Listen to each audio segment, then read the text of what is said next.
ഏവർക്കും നമസ്കാരം. നാം മനുഷ്യരുടെ ദൈനംദിന ജീവിതത്തെ ഏറ്റവും വലിയ അളവിൽ നവഗ്രഹങ്ങൾ, അവയുടെ സഞ്ചാരം എന്നിവ സ്വാധീനിക്കുന്നുണ്ട്. ജ്യോതിഷം അനുസരിച്ച് നവഗ്രഹങ്ങൾ സൃഷ്ടി, സ്ഥിതി, സംഹാരമൂർത്തികൾ അടക്കം നിരവധി ദേവതകളെ പ്രതിനിധീകരിക്കുന്നു. അവയുടെ അനുഗ്രഹശക്തികളും നിഗ്രഹശക്തികളും വ്യത്യസ്തവും ആകുന്നു. നവഗ്രഹങ്ങളിൽ ഈശ്വരപദവി കൽപ്പിച്ചു കൊടുത്തിരിക്കുന്ന ഒരേയൊരു ഗ്രഹം ശനി മാത്രമാകുന്നു. എങ്കിലും ശനി എന്ന് കേൾക്കുമ്പോൾ നമുക്ക് മനസ്സിൽ ഭീതിയും ആശങ്കയും നിറയുന്നു. കാരണം ശനി ഒരു രാശിയിൽ 2.5 വർഷക്കാലം സഞ്ചരിക്കുന്നു. ശനി തന്റെ അനിഷ്ടഭാവങ്ങളിൽ സഞ്ചരിക്കുമ്പോൾ അത് വളരെയേറെ ദുരിതങ്ങളും കഷ്ടതകളും ദോഷങ്ങളും നൽകും.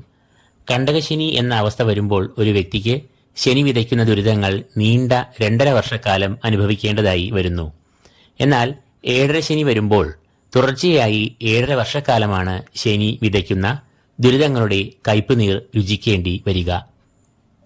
ജീവിതം വിഘ്നങ്ങളുടെയും പരാജയങ്ങളുടെയും ദുരിതങ്ങളുടെയും തടസ്സങ്ങളുടെയും തുടർക്കഥയായി മാറുമ്പോൾ ഏതൊരു വ്യക്തിക്കും കടുത്ത നിരാശ ബാധിക്കും. ഇതാണ് ശനിയുടെ പേര് കേൾക്കുമ്പോൾ തന്നെ നാം എല്ലാവർക്കും ഭയവും ആശങ്കകളും ഉള്ളിൽ ജനിക്കുവാനുള്ള കാരണമായി ഭവിക്കുന്നത്. എന്നാൽ ഈ നിഗ്രഹശക്തി പോലെ തന്നെ ശനിക്ക് ഒരു അനുഗ്രഹശക്തിയും ഉണ്ട്. ശനി തന്റെ ഇഷ്ടഭാവങ്ങളിൽ സഞ്ചരിക്കുമ്പോൾ ദുരിതങ്ങളുടെ നരകത്തിൽ നിന്നും സൗഭാഗ്യങ്ങളുടെ സ്വർഗത്തിലേക്ക് പ്രവേശിക്കുന്നു. മനുഷ്യനിൽ ആത്മീയമായ ചിന്തകൾ ഉണർത്തി മഹനീയമായ പദവികളിൽ എത്തിക്കുന്നു. ക്ഷമ, സ്ഥിരോത്സാഹം, വിദ്യാസമ്പത്ത്, നേതൃഗുണം, കർമ്മപുഷ്ടി, ദാമ്പത്യ സൗഖ്യം, രാഷ്ട്രീയമായ ഉന്നതി, സമൂഹത്തിൽ അംഗീകാരം, കുടുംബസൗഖ്യം, സർവോപരി സന്തോഷം, സമാധാനം എന്നിവയെല്ലാം ശനി തന്റെ ഇഷ്ടഭാവങ്ങളിൽ സഞ്ചരിക്കുമ്പോൾ വർഷിക്കുന്ന അനുഗ്രഹങ്ങൾ ആകുന്നു. അപ്പോൾ ഇനി നമുക്ക് വിഷയത്തിലേക്ക് വരാം. ശനി നിലവിൽ കുംഭരാശിയിലാണ് സഞ്ചരിക്കുന്നത്. അതായത് കഴിഞ്ഞ 2.5 വർഷമായി ശനി കുംഭരാശിയിൽ സഞ്ചരിച്ച് വരുന്നു. എന്നാൽ അടുത്ത വർഷം, അതായത് 29 മാർച്ച് 2025 ശനി കുംഭം രാശിയിൽ നിന്നും മീനം രാശിയിലേക്ക് പ്രവേശിക്കും. മീനം എന്നത് സർവേശ്വരകാരകനായ വ്യാഴത്തിന്റെ ക്ഷേത്രം ആകുന്നു. വ്യാഴവും ശനിയും തമ്മിൽ സമന്മാരും ആകുന്നു. തികച്ചും സാത്വികനും സൗമ്യനും ആയ ദേവഗുരുവായ വ്യാഴത്തിന്റെ ക്ഷേത്രത്തിൽ ശനി സഞ്ചരിക്കുമ്പോൾ ശനിയുടെ കാർക്കശ്യം ഏറെ കുറയുന്നു. മാർച്ച് 2025 മുതൽ ശനി 2.5 വർഷക്കാലം മീനരാശിയിൽ സഞ്ചരിക്കും. ഈ സഞ്ചാരം 5 രാശിക്കാർക്ക് വളരെയേറെ നേട്ടങ്ങൾ, സൗഭാഗ്യങ്ങൾ, ഗുണാനുഭവങ്ങൾ എന്നിവയെ നൽകുന്നതാണ്. ആ 5 രാശികൾ ആരെല്ലാമാണ് എന്നും ഏതെല്ലാം മേഖലകളിലാണ് ശനി അവർക്ക് നേട്ടങ്ങൾ നൽകുക എന്നുമാണ് ഇന്ന് നാം ഇവിടെ വിശദമായി വിശകലനം ചെയ്യുന്നത്. ആദ്യമായി ശനിയുടെ ഈ രാശിമാറ്റത്താൽ ഏറ്റവും സൗഭാഗ്യങ്ങൾ അനുഭവിക്കുവാൻ യോഗം വന്നു ചേരുന്ന രാശിക്കാർ ഇടവരാശിക്കാർ ആകുന്നു. കാർത്തിക മുക്കാൽ, രോഹിണി, മകയിരം ആദ്യ പകുതി എന്നീ നക്ഷത്രങ്ങളാണ് ഈ കൂറിൽ വരുന്നത്. നിലവിൽ ശനി ഈ കൂറുകാർക്ക് ഏറെ ദുരിതങ്ങളും ദോഷങ്ങളും നൽകി വരികയാണ്. അതായത് ശനി ഈ കൂറുകാരുടെ കർമ്മഭാവമായ 10ാം ഭാവത്തിൽ കൂടിയാണ് 2.5 വർഷമായി സഞ്ചരിക്കുന്നത്. കേന്ദ്രഭാവമായ 10ാം ഭാവത്തിൽ കൂടി സഞ്ചരിക്കുന്ന ഇക്കാലം കണ്ടകശനി ദോഷങ്ങൾ നൽകി വരുന്നു. ഈ കണ്ടകശനി ദോഷം പ്രധാനമായും ഔദ്യോഗിക മേഖലയിൽ പ്രതിസന്ധികൾ, കർമ്മവിഘ്നം, പ്രതിസന്ധികൾ, മേലധികാരികളുടെ അസംതൃപ്തി, തൊഴിൽ പരാജയം എന്നിവയെ എല്ലാം നൽകും. കൂടാതെ ദുഷ്കീർത്തി, സാമ്പത്തികമായ പ്രതിസന്ധികൾ, രോഗദുരിതങ്ങൾ എന്നിവയും ശനി 10ാം ഭാവത്തിൽ കൂടി സഞ്ചരിക്കുമ്പോൾ വന്നു ചേരാം. ഏത് കാര്യങ്ങളുടെയും പൂർത്തീകരണത്തിന് ഏറെ കാലതാമസം എടുക്കേണ്ടി വരികയും ചെയ്യാം. എന്നാൽ ഈ കൂറുകാരുടെ ഈ കണ്ടകശനി ദുരിതങ്ങൾ എല്ലാം 2025 മാർച്ച് മാസം 29-ാം തീയതിയോടുകൂടി അറുതി വരുന്നു. അന്ന് ശനി തന്റെ കുംഭരാശിയിലെ 2.5 വർഷത്തെ തന്റെ നീണ്ട സഞ്ചാരം പൂർത്തിയാക്കി മീനത്തിലേക്ക് പ്രവേശിക്കുന്നു. അതായത് ഇടവക്കൂറുകാരെ സംബന്ധിച്ച് ശനി ഈ കൂറുകാരുടെ 11ാം ഭാവത്തിലേക്ക് പ്രവേശിക്കുന്നു. 11ാം ഭാവം എന്ന് അറിയപ്പെടുന്നത് ധനാഗമങ്ങളുടെ ഭാവം എന്നും സർവാഭീഷ്ടസ്ഥാനം എന്നും ആകുന്നു. ശനി 11ാം ഭാവത്തിൽ പ്രവേശിക്കുമ്പോൾ ഏറ്റവും നല്ല കാലമാകുന്നു. രാജയോഗപ്രദമായ നേട്ടങ്ങൾ നൽകുന്ന കാലമാണ് ശനി 11ാം ഭാവത്തിൽ സഞ്ചരിക്കുമ്പോൾ ഉണ്ടാകുക. പ്രധാനമായും സാമ്പത്തികമായ എല്ലാ പ്രതിസന്ധികളും ഒഴിയും. എന്ന് മാത്രമല്ല, സാമ്പത്തികമായ അഭിവൃദ്ധി, ധനാഗമം എന്നിവയും 11ാം ഭാവത്തിൽ കൂടി ശനി സഞ്ചരിക്കുമ്പോൾ ഉണ്ടാകുന്നു. ശനിയുടെ പ്രതികൂലാവസ്ഥയിൽ ഇവർക്ക് പരാജയം ഏറ്റുവാങ്ങേണ്ടി വന്ന സംരംഭങ്ങൾ ഉദ്യമങ്ങൾ എന്നിവയ്ക്ക് പുതുജീവൻ വയ്ക്കുകയും അവ ലക്ഷ്യത്തിൽ എത്തിച്ചേരുകയും ചെയ്യും. കൂടാതെ ഇവർ മനസ്സിൽ ആഗ്രഹിച്ച കാര്യങ്ങൾ, പ്രവർത്തികൾ എന്നിവയെല്ലാം പൂവണിയുന്ന കാലവും ആയിരിക്കും ഇത്. ശാരീരികമായും മാനസികമായും എല്ലാം സൗഖ്യം ഇവർക്ക് വന്നുചേരും. കുടുംബത്തിലും കർമ്മമേഖലയിലും എല്ലാം ശോഭനമായ കാലമായിരിക്കും ഇത്. ബിസിനസ്സിൽ ഏറെ പുരോഗതിയും ലാഭവും നാൾക്കുനാൾ ഉണ്ടാകും. ഔദ്യോഗിക രംഗത്ത് അംഗീകാരം, പ്രശംസ, സമൂഹത്തിൽ നല്ല പേര്, ജനസമ്മിതി എന്നിവയും ശനി 11ാം ഭാവത്തിൽ കൂടി സഞ്ചരിക്കുമ്പോൾ അനുഭവത്തിൽ വരുന്നതാണ്. രണ്ടാമതായി ശനിയുടെ ഈ രാശിമാറ്റം ഏറ്റവും അനുകൂലമായ ഫലങ്ങൾ നൽകുന്ന രാശിക്കാർ കർക്കിടകക്കൂറുകാരാണ്. പുണർദം കാൽ, പൂയം, ആയില്യം എന്നീ നക്ഷത്രങ്ങളാണ് ഈ കൂറിൽ വരുന്നത്. നിലവിൽ ഈ കൂറുകാർക്ക് ഏറ്റവും കഷ്ടതകൾ നൽകുന്ന അഷ്ടമത്തിലാണ് ശനി സഞ്ചരിക്കുന്നത്. 8ാം ഭാവം എന്നത് ആയുർഭാവം എന്നാണ് അറിയപ്പെടുന്നത്. ശനി ഏറ്റവും അധികം ദുരിതങ്ങൾ നൽകുന്ന ഒരു ഭാവമാണ് ഈ അഷ്ടമ ഭാവം. ജന്മക്കൂറിന്റെ 8ാം ഭാവത്തിൽ കൂടി ശനി സഞ്ചരിക്കുമ്പോൾ അത് കഠിനമായ ശാരീരിക ക്ലേശങ്ങൾ, മാനസിക വൈഷമ്യങ്ങൾ, രോഗങ്ങൾ, നിരാശ, ധനനഷ്ടം, അപ്രതീക്ഷിതമായ ചെലവുകൾ, പരാജയം എന്നിവയെ എല്ലാം നൽകും. ശനി ഒരു ജാതകത്തിൽ അനിഷ്ടനായോ പാപയോഗത്തിലോ നിൽക്കുമ്പോൾ അഷ്ടമത്തിൽ ശനി വന്നാൽ ജാതകന് കലഹം, മാനഹാനി, ആശുപത്രി, അപമാനം, ജയിൽവാസം, കോടതി, പോലീസ് സ്റ്റേഷൻ എന്നിവിടങ്ങളിൽ കയറിയിറങ്ങേണ്ട അവസ്ഥകളും സംജാതമാകും. ആ ഒരു അവസ്ഥയിൽ നിന്നും കർക്കിടകക്കൂറുകാർ 2025 മാർച്ച് 29 കര കയറുകയാണ്.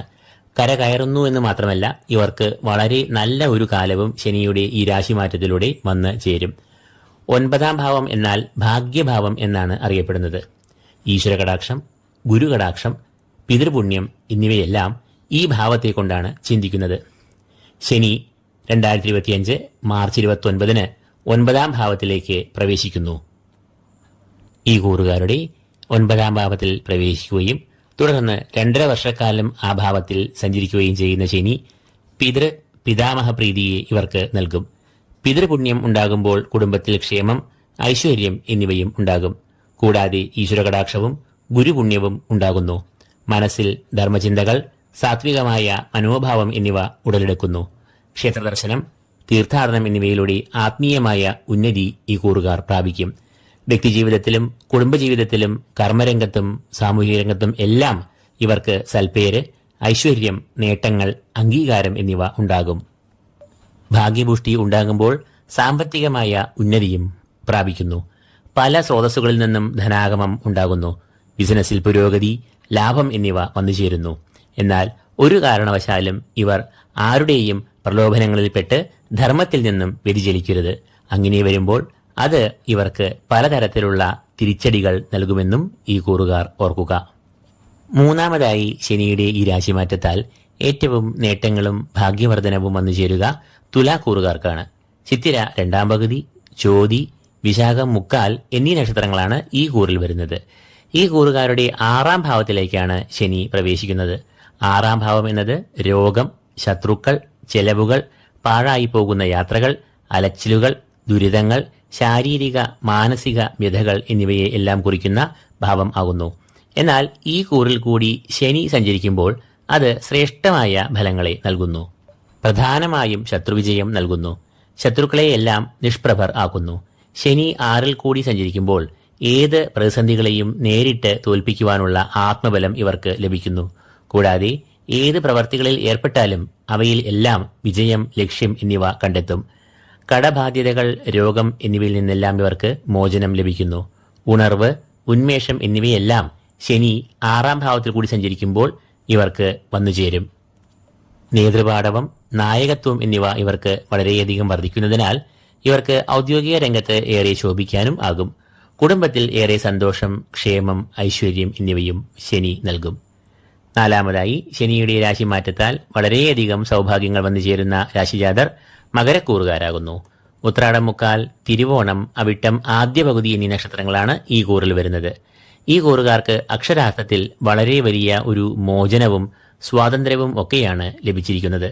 ഈ കൂറുകാരുടെ 2ാം ഭാവത്തിലാണ് ശനി ഇപ്പോൾ സഞ്ചരിക്കുന്നത്. കഴിഞ്ഞ 7.5 വർഷമായി ഈ കൂറുകാർ 7.5 ശനിദോഷങ്ങൾ അനുഭവിച്ച് വരികയാണ്. ശനി ഒരു വ്യക്തിയുടെ 12, ജന്മം, 2 എന്നീ ഭാവങ്ങളിൽ കൂടി സഞ്ചരിക്കുമ്പോൾ അത് ഏഴരശനി എന്ന ശനിയുടെ ഏറെ പ്രതികൂലമായ ഫലങ്ങൾ നൽകുന്ന 7.5 വർഷം നീണ്ടു നിൽക്കുന്ന ദോഷഫലങ്ങൾ അനുഭവിക്കാൻ ഇടവരുന്നു. ആ ദുരിതങ്ങളിൽ നിന്നും ഈ കൂറുകാർ അടുത്ത വർഷം പറന്ന് ഉയരുക തന്നെയാണ് ചെയ്യുന്നത്.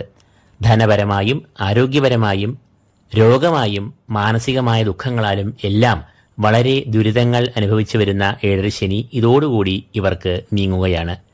2025 മാർച്ച് 29 തീയതി ശനി ഈ കൂറുകാരുടെ 2ാം ഭാവത്തിൽ നിന്നും 3ലേക്ക് പ്രവേശിക്കും. 3ാം ഭാവം എന്നത് സഹോദരഭാവം, ശൗര്യഭാവം എന്നിങ്ങനെയെല്ലാം അറിയപ്പെടുന്നു.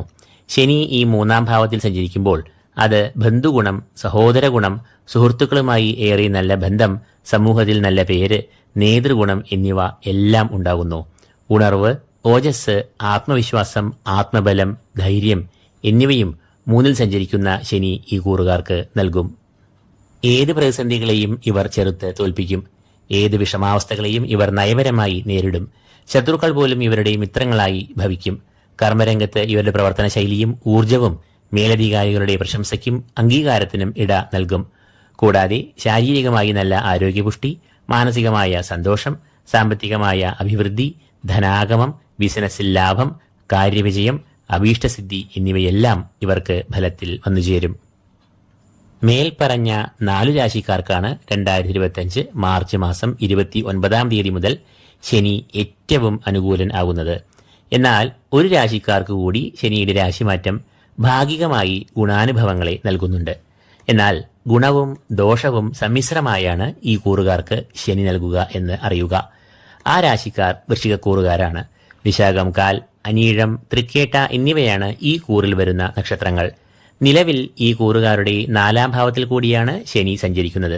അതായത് ശനി 2.5 വർഷമായി ഈ കൂറുകാർക്ക് കണ്ടകശനി ദോഷങ്ങൾ വിതയ്ക്കുന്ന നിലയിൽ ആണ് സഞ്ചരിക്കുന്നത്.